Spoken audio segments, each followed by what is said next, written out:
there is a chilling truth that most of us choose to ignore. What you know about the past is merely an edited draft. History is not a chronicle carved in stone. It is a battlefield where truth often loses to power. And the evidence for this is scattered among the ruins of collapsed civilizations. Names scraped off monuments, photos mutilated, pages burned. The goal of this video is not academic. The goal is to expose the greatest intellectual crime, the deliberate annihilation of truth. Let's begin with one undeniable fact. The victor is always the one who writes history. That's a tired old phrase. But few ask, what did the victor erase? And more importantly, how did they erase it? Have you heard of Damnatio Memoriae? This is not a dry Latin term. This was the Roman Empire's most potent weapon, a death sentence for memory. When an emperor became too corrupt or too dangerous, the Senate wouldn't just kill him. They would kill the idea of him. His name was scraped off public works. His statues were pulled down and smashed. His face was chiseled off bas-reliefs. Think about that. You cease to exist in the public record. Every trace of your contribution, every victory, every truth about you is turned to dust. They weren't just erasing a person. They were erasing the future's ability to know that the person ever existed. That is scarier than any sword. The classic example is Emperor Caracalla. He murdered his own brother, Geta, to seize sole power. After the murder, Caracalla issued one of the most brutal damnation. Roughly 20,000 of Geta's supporters were executed, but the most powerful act was removing Geta from every statue, every coin, every mural. The famous painting of Septimius Severus and his family was changed forever. Geta's face wasn't just covered, it was completely erased, replaced by an unsettling void.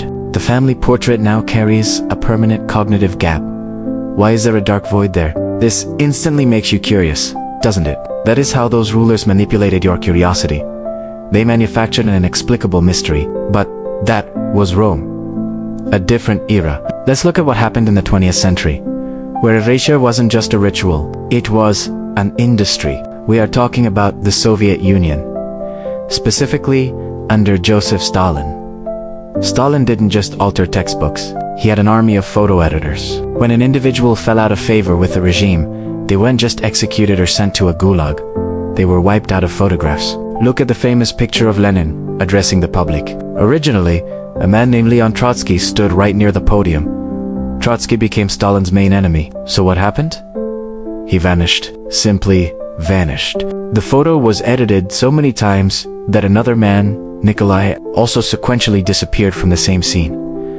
These photographs are the physical evidence of a mass lie. They show that history is not a narrative. It is a tool to legitimize current power. If you can change what happened yesterday, you can control what people think about today. They weren't just deceiving the public. They were re-engineering reality. This is where the drama escalates. Damnatio Memoriae and Stalin's purges are blatant cases. But what happens to the truths that are neglected simply because they don't fit the narrative? This is a more subtle kind of crime. Consider the Islamic Golden Age. We are taught that after the fall of Rome, Europe descended into the Dark Ages. But while Europe was in darkness, the Islamic world was exploding. Baghdad, Cordoba, Cairo were centers of knowledge, where scholars were preserving and advancing the works of ancient Greece, inventing algebra, building advanced hospitals, and laying the groundwork for the scientific method we use today. You might ask, why is such a crucial part of human history treated as little more than a footnote in Western textbooks? Because it disrupts a settled plotline. That plotline is, progress goes from Greece to Rome, has an interruption, and is finally reborn in the European Renaissance. That story is convenient. It conveniently leaves out other civilizations that were superior in capability by minimizing the role of great Islamic scholars like Avicenna or Al-Khwarizmi. The history writers created a massive cultural gap, leading us to believe that innovation was the sole property of one civilization. The erasure doesn't just happen on a grand scale, it happens in your own life. I'm talking about women's history. For millennia, women have been relegated to the sidelines of history books, the wives, the mothers. But what is the reality? Tick.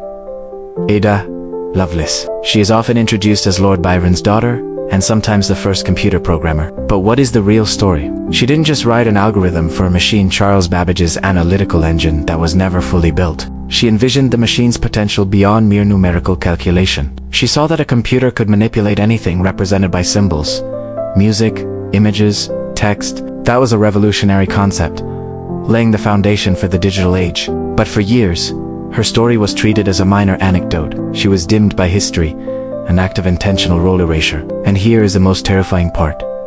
Erasure is not just the past. It is happening right now. Think about the algorithms of social media platforms. Algorithms decide what content is displayed and what content is buried.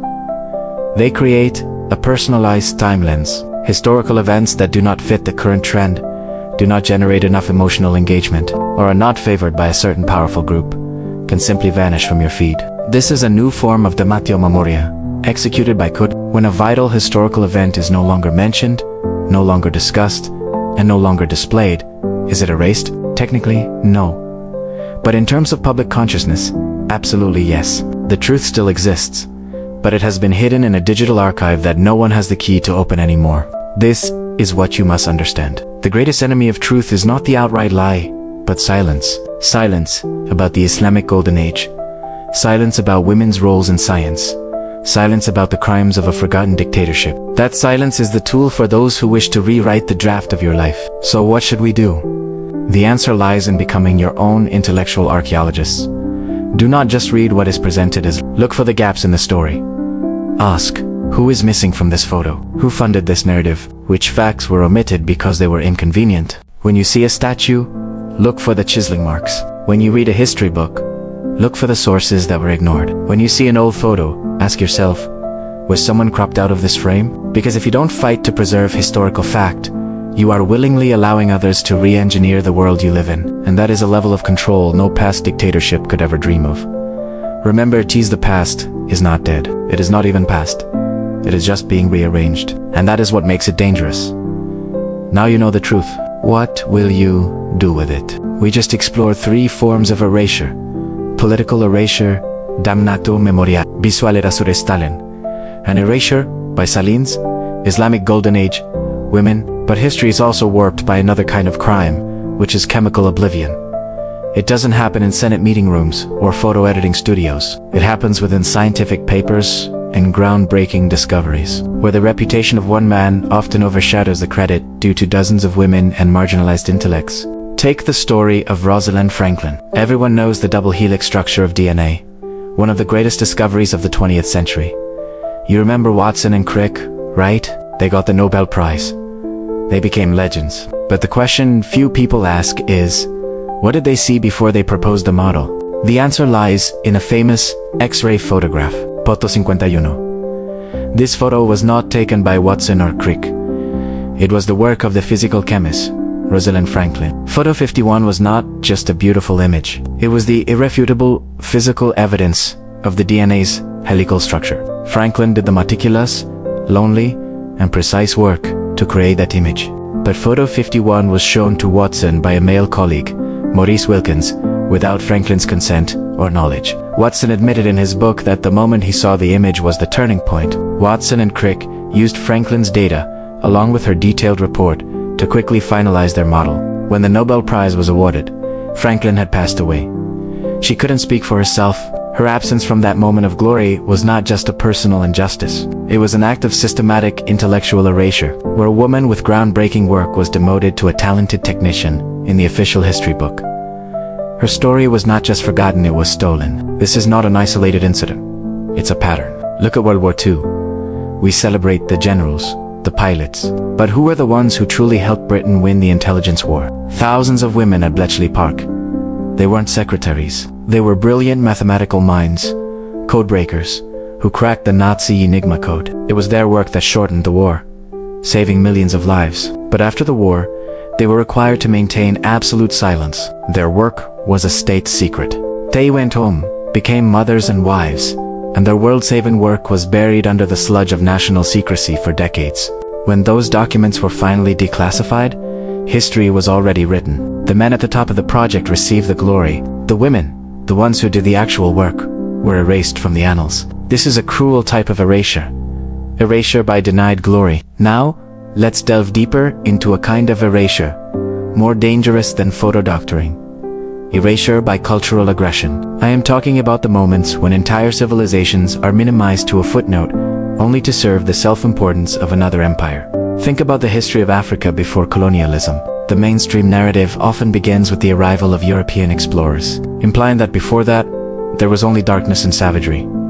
This is a dangerous lie. While Europe was recovering from the Dark Ages, West Africa had great empires. Ghana, Mali, Song, especially the Mali Empire under Mansa Musa.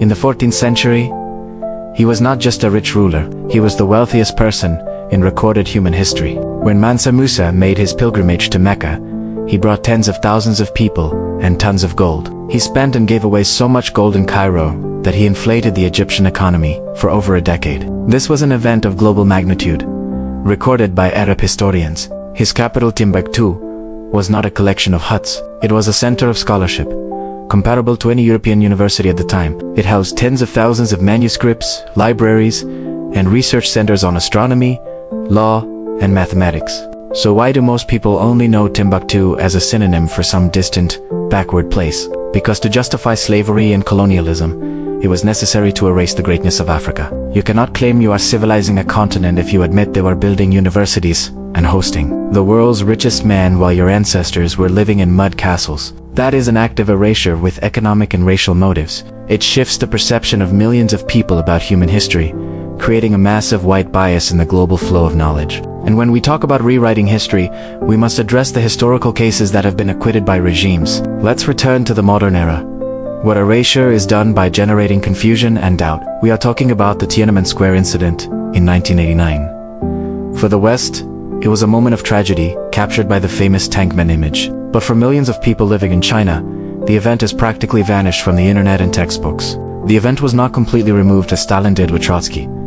It was made vague and search engines are controlled, academic materials are purged, and any public discussion is instantly suppressed. This is a new kind of erasure.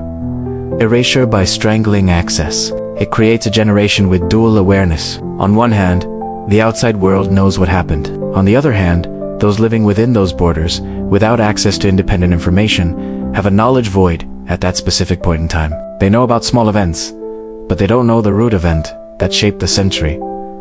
This doesn't just change history, it changes the nature of public memory. And this brings us to the final and most immediate mystery: the erasure of the future. It happens when people in power decide which narratives are important to tell and which ones are unimportant. For example, look at the climate crisis. Scientists have been warning about climate change since the 1950s. Even earlier, some major fossil fuel companies knew explicitly about their harmful impact from the 1970s and 1980s. But instead of acting, these companies and lobbying groups funded massive disinformation campaigns. They didn't just deny the truth, they tried to erase the possibility of a grim future. By sowing doubt, they succeeded in oblivionizing an existential threat. The truth wasn't buried in a library. It was buried under tons of advertising money and funded conspiracy theories. This is the most anti-scientific kind of erasure. It attempts to erase the future by warping the past in the present. It is a manipulation that makes you believe that evidence is not fact, but just an opinion. And that is where we conclude this investigation. History is not a dusty old book. It is the ultimate tool of control. It wasn't a mistake that Rosalind Franklin was forgotten. It was a systemic bias. It wasn't a coincidence that Timbuktu was seen as primitive. It was an imperial necessity. It wasn't random that photos were cropped. It was an authoritarian declaration. If you want to be truly free, you must fight to protect not just the future, but also the truth about the past. That is why, every time you read a document, watch a documentary, or hear a story, you must ask this core question: who benefits from this version of history? Because the story we tell ourselves about the past is what determines how we live in the present and how we build the future. Do not let others rewrite your life by erasing what truly happened. The truth is your only weapon. Use it. Thanks for watching until the end. What was your favorite part? Please let me know in the comments below. If you found this video helpful, don't forget to leave a like, share it, and subscribe to the channel so you won't miss my future content. Your support is my biggest motivation. Thank you all so much.